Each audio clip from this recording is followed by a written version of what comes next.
On March 28, 1979, the United States suffered its most serious commercial nuclear power plant accident at the 3 Mile Island facility near Harrisburg, Pennsylvania. The accident released very small amounts of radioactivity and had negligible effects on public health and the environment. But it brought about sweeping changes at the Nuclear Regulatory Commission.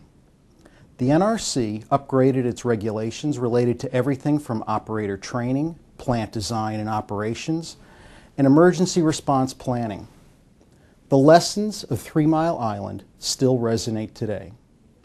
Hi, I'm Tom Wellock, the historian for the U.S. Nuclear Regulatory Commission. I study nuclear power's history for its relevance to the NRC today and to capture important insights for future generations. 3 Mile Island, which we usually just call TMI, taught the NRC a lot.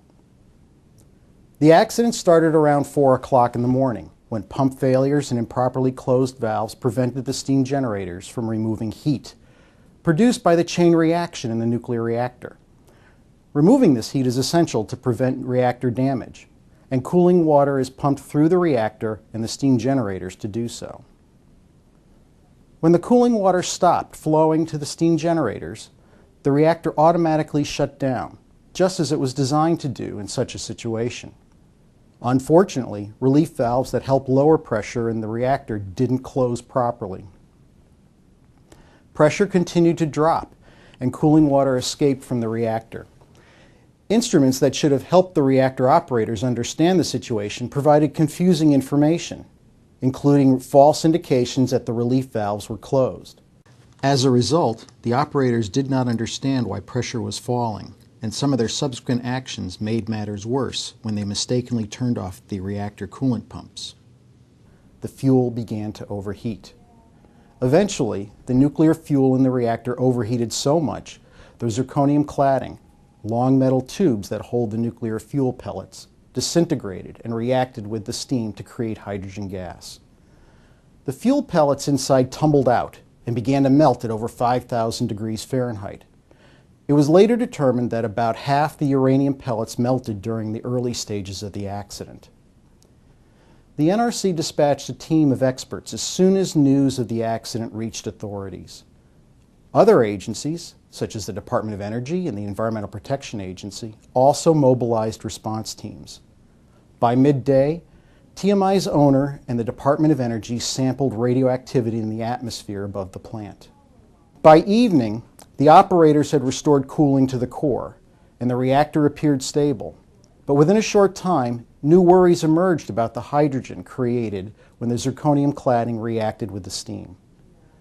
A large bubble of hydrogen was lodged at the top of the pressure vessel, the steel container that holds the reactor fuel.